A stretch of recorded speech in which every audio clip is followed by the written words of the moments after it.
Australia यहाँ नहीं, यहाँ वर्ल्ड कप जीत गई थी। बात है 2023 के ओडीआई वर्ल्ड कप की, जहां अफगानिस्तान के 292 रनों का पीछा करते हुए ऑस्ट्रेलिया 91 रनों पे ही अपने 7 विकेट्स गंवा चुकी थी। इसी वर्ल्ड कप में अफगानिस्तान ने इंग्लैंड को हराकर पूरी दुनिया को हिला दिया था और ऐसा लग रहा था कि अफगानिस्तान एक बार फिर से एक बहुत बड़ा कारनामा करने वाली है, एक बहुत बड़ा अपसेट होने वाला है। ये मैच अगर ऑस्ट्रेलिया हार जाती तो शायद उनका सेमीफाइनल में जाना बहुत मुश्किल हो जाता और अफगान्स इस वर्ल्ड कप का एक और बड़ा अपसेट करने जा रहे थे। ऑस्ट्रेलिया को अब जीत के लिए चाहिए थे 203 रन्स और हाथ में थे सिर्फ 3 विकेट्स और विन परसेंटेज के हिसाब से भी ऑस्ट्रेलिया के चांसेस बिल्कुल ना के बराबर ही थे। और रास्ते का सबसे बड़ा कांटा थे the big show Glenn Maxwell, जो कि अभी भी क्रीज पर टिके हुए थे और जब तक मैक्सवेल क्रीज पे थे मैच खत्म नहीं हुआ था। मैक्सवेल की पारी की शुरुआत में उनके कुछ कैचेस ड्रॉप कर दिए जाते हैं, पर अफगान प्लेयर्स को शायद ये नहीं पता था कि ये ड्रॉप कैचेस इतने भारी पड़ने वाले हैं। एक तरफा पूरी अफगानिस्तान की टीम से लड़ रहे हैं,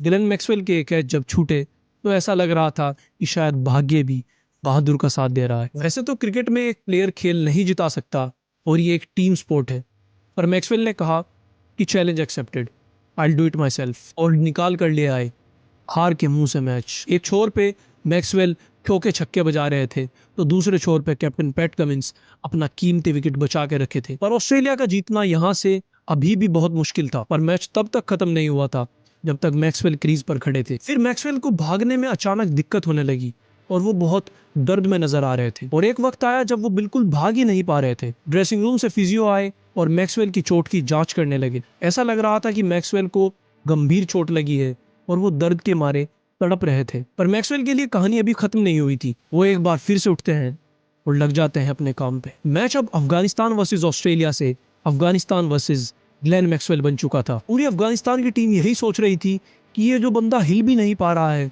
इसको आउट करना कितना ही मुश्किल होगा। पर मैक्सवेल ने उनको दिखाया कि वो किस लोहे से बने हैं। उनको आउट करना इतना भी आसान नहीं है जितना अफगान सोच रहे थे। मैक्सवेल भले ही 2 पैरों पे हो या 1 पैर पे, मैक्सवेल है। बल्ले को बैसाखी बनाकर मैक्सवेल एक एक रन भागने लगे और इसी तरह ऑस्ट्रेलिया के स्कोरबोर्ड पे एक एक रन जोड़ा। पर फिर एक वक्त आता है जब वो बिल्कुल भाग ही नहीं पा रहे थे। तब उन्होंने सोचा कि अब गियर चेंज करते हैं। Coaches, text book, footwork, Maxwell ने सभी को गलत साबित कर दिया। ऑस्ट्रेलियन ड्रेसिंग रूम भी समझ गया था कि वो आज इतिहास बनता हुआ देख रहे हैं और मैक्सवेल खड़े खड़े छक्कों पे छक्के लगाते हैं और ऑस्ट्रेलिया को लेकर चले जाते हैं एक ऐसी जीत की ओर जो शायद उनके इतिहास की सबसे बड़ी जीत में से एक थी। ग्लेन मैक्सवेल ने बनाए 201 रन सिर्फ 128 बॉल पे, जिसमें से 144 रन तो सिर्फ बाउंड्रीज से ही आए थे। वहीं दूसरी ओर पैट कमिंस ने बनाए 68 बॉल पे 12 रन और अपना विकेट बचा कर रखा। तारीफ करनी होगी यहाँ कप्तान पैट कमिंस की भी, क्योंकि एक छोर से मैक्सवेल रन तो मार रहे थे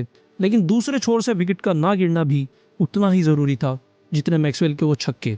और पैट कमिंस ने यह रोल बखूबी निभाया। पैट कमिंस की ये पारी हमें दिखाती है कि क्रिकेट में एक नॉन स्ट्राइकर का कितना इंपॉर्टेंट रोल होता है। आज से पहले सभी डबल हंड्रेड्स 2 पैरों पे आए थे, मगर ये वाला सिर्फ 1 पैर पे आया था। ये ओडीआई क्रिकेट का 13वां डबल हंड्रेड था, मगर पहली बार ऐसा हुआ जब किसी नॉन ओपनर या चेजिंग टीम के बैट्समैन ने एक डबल हंड्रेड बनाया हो। एक कैच कितना भारी पड़ सकता है ये कोई अफगानिस्तान की टीम से पूछे। मेरे हिसाब से क्रिकेट ही नहीं बल्कि स्पोर्ट्स की हिस्ट्री में ग्रेटेस्ट इंडिविजुअल परफॉर्मेंस थी। ऑस्ट्रेलिया यहाँ से जो लय पकड़ती है उसके बाद वो पीछे हटके नहीं देखती और वो सेमीफाइनल जीतते हैं।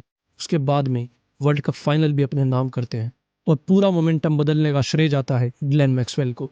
चलिए आपके लिए एक सवाल है, कौन सा डबल हंड्रेड है ओडीआई क्रिकेट का ग्रेटेस्ट डबल हंड्रेड?